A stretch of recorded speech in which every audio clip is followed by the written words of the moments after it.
I'm Dr. Marilyn Mobley, and we are here to continue our interviews of Blacks in Management. And joining me today is Teresa Beasley. Teresa, welcome. Thank you. Tell us a little bit about yourself, about your history in Cleveland. Teresa Metcalf Beasley. I am an attorney at McDonald Hopkins. I have been practicing over 30 years in the industry. My practice areas include real estate development and finance, public law, mergers and acquisitions, everything corporate. And I enjoy what I do. My elevator speeches, I like to help my clients build things with other people's money. So I like to use economic development incentives to help the capital stack of a project. In addition to that, I have two of the most beautiful daughters, Shelby and Shellyn. Shelby is now living in LA and Shellyn is living in Chicago. And I sit on several boards in the community, which I am very grateful for. I sit on the Rock and Roll Hall of Fame board, Playhouse Square Foundation, University Hospitals Cleveland Main Campus, and I chair the board of Cleveland Neighborhood Progress, Inc. I am the immediate past president of In Council with Women, which is a regional organization of women in the C-suite in Northeast Ohio. And I'm also the immediate past president of Western Reserve chapter of the Links Incorporated. So just a little busy. Very busy. I would say very busy. So with all of that, tell us when and how did you learn about BIM?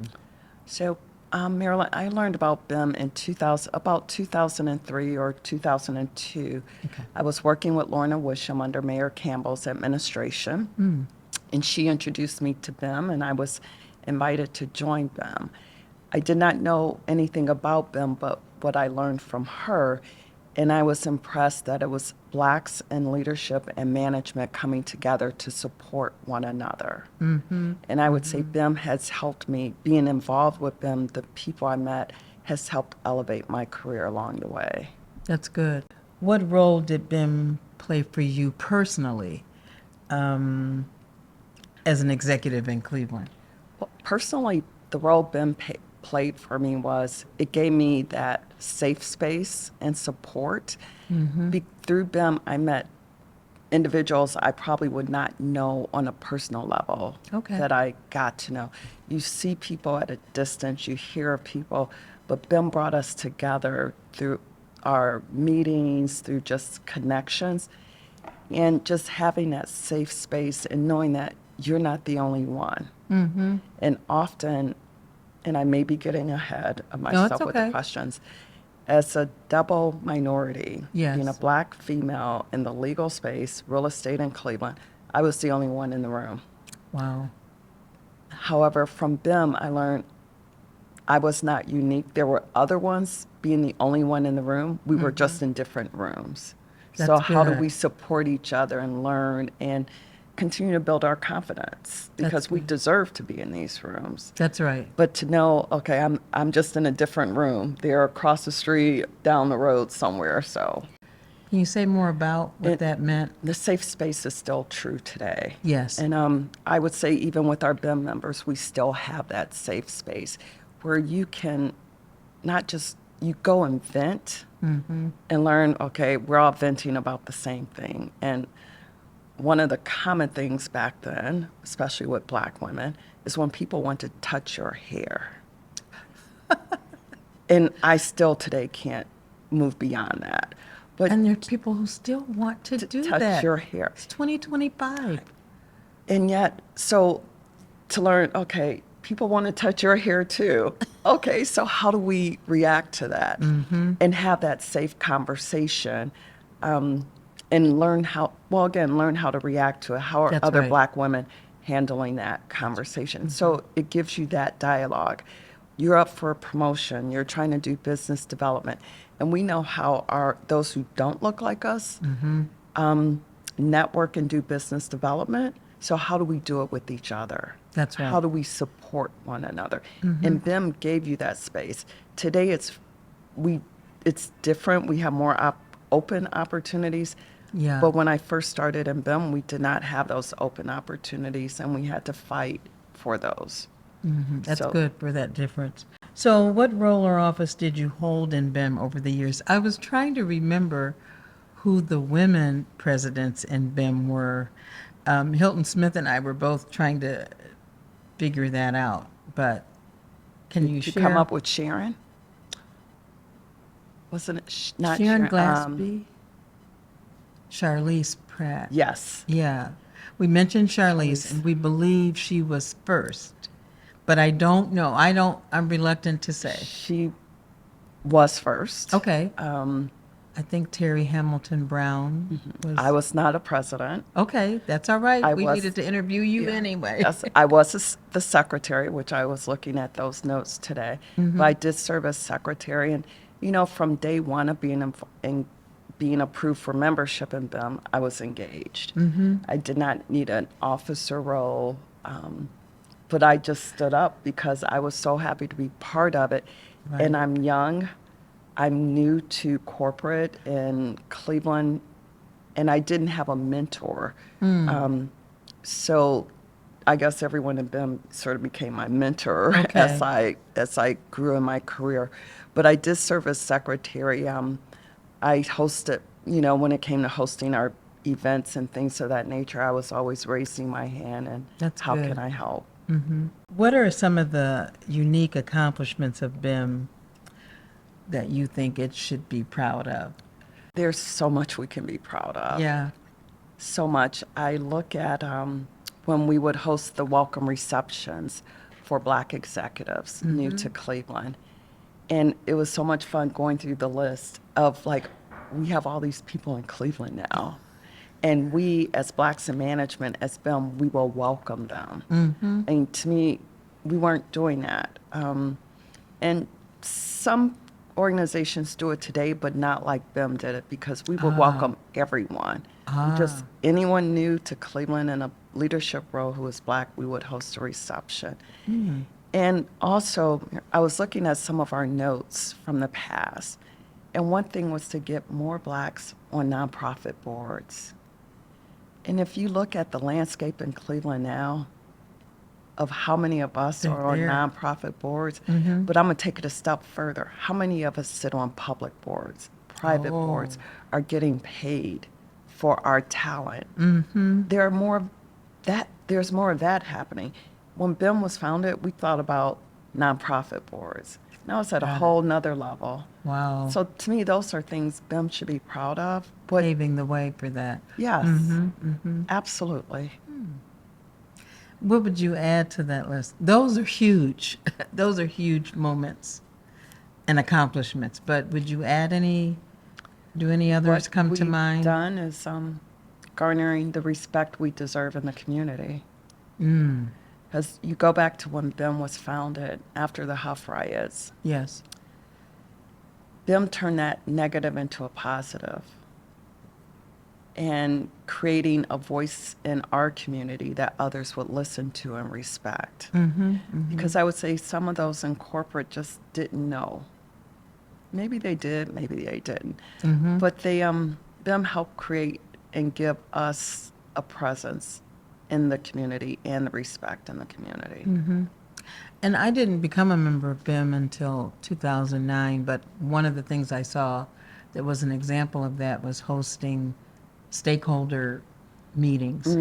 We hosted one with Mayor Bibb, and there was one with Mayor Jackson before that. So to me, that was an accomplishment, an example of what you're talking about, of having time and space with people who normally wouldn't get to meet with a Right. group of Black executives. So On the one with Mayor Bibb, the last one we had, we hosted it at my firm. that's right. Which, Sure did. here it is, I'm an attorney. It's like, yes, we're inviting the mayor over just to have a conversation. And those conversations were important Yes. because there was reciprocity in them. We got to hear what was on his mind. He got to learn from executives in town. So, what was the response to BIM and its initiatives from the corporate community? You've hinted at it, but maybe you could expound on that. I think it helped The initial response was, I would expect. The initial response was, I didn't know we had this many blacks in leadership and management in Cleveland. And that probably was the response for a lot of us as well. Yeah, we actually do, and when we come together, look what we can accomplish. So I would expect that was some of their initial responses, and then how can we leverage? How can we pick their brains? How can we become a better community, better city? And I can't say I see that still today, Marilyn. Say more about that. What you mean? There are so many organizations, and which is good. I think BIM did everything it was accomplished that it was set out to do. But sometimes I think the corporations, they feel they know it all. The leaderships at some of those companies, and they don't need our voice at the table. But I think they're missing out on great opportunities by having that diverse voice at the table. Right. Yeah, we are in a moment where it's difficult to know who they're listening to when they're Right. not listening to us. Right. What would you want current executives to know about Blacks in Management? What an amazing group it was, though we're sunsetting. If you did not engage with Blacks in Management, I think corporate, they missed an opportunity. As you mentioned, we had Mayor Bibb at the table, just a roundtable discussion. I wish more corporate executives would have taken advantage of that. Hear what's happening in the community and hear it from a diverse group of Black individuals who are in leadership and management. Because we all don't think the same, talk the same, walk the same. That's right. And you know, we know we're in a different moment for the whole DEI conversation, but that was an important element that we all may have cared about DEI, but we had different perspectives at the table, and people in positions of power needed to know that so that they wouldn't make knee-jerk responses to situations. Exactly. And as an example, one of my law firms, when I was hired, probably about 2 days after I started, someone confided in me that you are looked at as a diverse hire. That's it. Oh my. And I said, wow. But then I started bringing in the business. And they had to service my clients. Wow. But it's like, wow, to think, and it was so, majority white. All the law firms I work at are majority white. But I was like, wow, they're still thinking like that. But I figure, and I was a member of BIM when this happened. But it's like, let me show you how I'm not just a diverse hire. You hired a good attorney with a book of business. That's right. Wow. So A more than qualified attorney. Exactly. Yeah. But when people are just seeing the color of your skin and just making those assumptions, but that's what BIM helped change the mind of. They saw, wow, you look at Bracy Lewis, That's right. David Whitehead, Whitehead. Randall McShepard. We still have value and bring it to the table. It's good. What is your fondest memory of BIM? Okay, my fondest memory, you're gonna laugh. I would say when we went to Nemacolin. I was not around. Oh, it was one of our retreats. I heard about him, but It was just amazing to see this group of Black professionals with our families I heard. going to Nemacolin, which I had never been. My kids had never been. It was just the most amazing time. And Say the more about bonding. that place. I'm not familiar with it. So Nemacolin is a resort. I think it's in Pennsylvania. Okay. We had cabins, horseback riding. It was just all outdoorsy. And it was like Geneva on the Lake on steroids. Okay. Wow. And it was us. Geneva on the Lake, I do know. Yeah, but it was just really a nice getaway. And from the history of them, everyone would vacation together. So you're not just building contacts and relationships professionally, but personally with family members. That's good. And that's one of the biggest values of them. It's not just meeting the individuals in the corporate space, but you get to know their families and their kids. I've heard this also. That's that's a plus. I mean, it's one thing to get even in social circles that are still with business people, but to get outside of that, that doesn't happen all the time. And sometimes people don't want it to happen. So But in BIM them, seemed to we have been did, different. it was intentional. We Yeah. would have events at people's homes. Right. And you're playing cards, you're eating, no agenda, just a social gathering to let your hair down and be in your own space and be authentic in your own space. Wow. Our monthly meetings were the same thing. The monthly meetings were just BIM members, held them at Karamu I know. and catered. I mean, it was just great to get together with like-minded people. That's good. If there was one aspect of BIM that you would have changed, what would it have been? So, I don't think there's anything I would change. Okay. Past tense. Mm-hmm. I wish we could have sustained them. Me too. There are a lot of organizations, and we found that, there are organizations giving the scholarships we were giving. BPACF is doing that. You have others welcoming executives. Right. What we started was like so small, and now it's just spread in Cleveland. So I'm grateful that happened, but we just had a special connection with amongst our members. To me, it was very sacred. Wow. To be involved in BIM, and there was another welcome reception we had, and everyone was like, "Who's BIM? How do I get in?" And it's like, well, not everybody gets in Right. because it's mission driven, and the relationships are so important and sacred. Well, it's interesting. I don't know to what extent the other organizations that are now doing similar things have that component. So I have that component of creating that safe space. that's what I mean. Exactly. Yeah. So, is there any other memory of BIM that you'd like to share? You've shared a lot, but I guess this is your opportunity to be part of the archives with.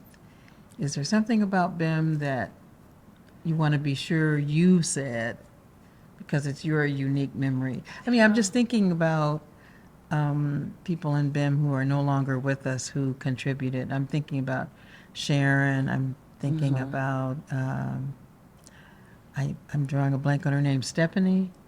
No, I'm saying the wrong name. Kimberly. Kimberly, yes. Kimberly. Kim. Yeah. So we have some memories of Kim Hood. and Stanley Miller. Kim Hood is what I was Stanley thinking of. Miller. Stanley Miller.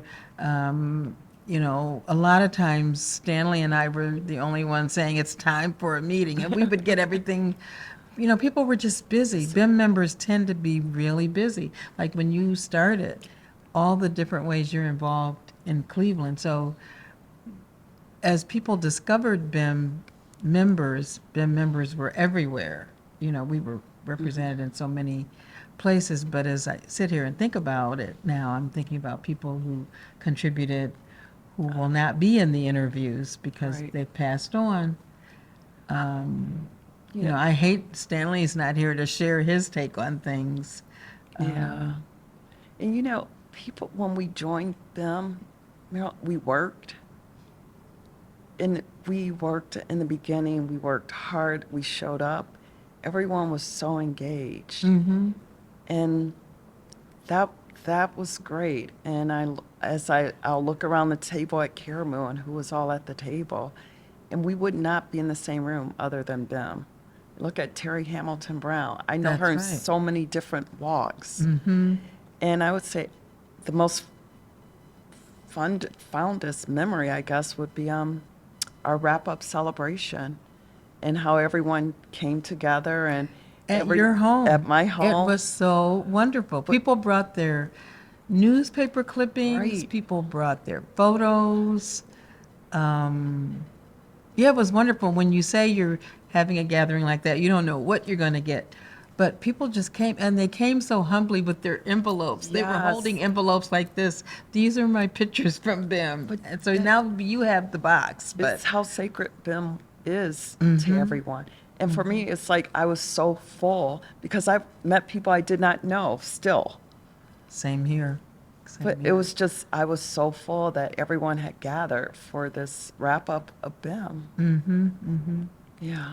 Well, I think I'm giving you a chance if you have anything else you want to share, but I appreciate your sharing that we met at your home. It just seemed like the appropriate moment, and we didn't know who all was coming, but Right. a lot of people came, and it was a special moment. I would say it's a special moment for Cleveland, whether people knew it was happening or not. It was a special moment. Well, and I would say, if anything, I'm grateful to have been part of BIM and to have been able to contribute to BIM. And even though we wrapped up, we all know it's the right thing to do. I think, Yeah. I know we accomplished the goals that our funders wanted us to accomplish. That's good to know. That's important. And we'll close on that note, that BIM, in your estimation, and I share it, accomplished what it was set out to do. And so we can hold our heads up high Absolutely. and move on into the various spheres where we are. We're in different spaces now, but we know BIM was a part of helping us get to where we are. Absolutely. Okay. Absolutely. Thank you so much.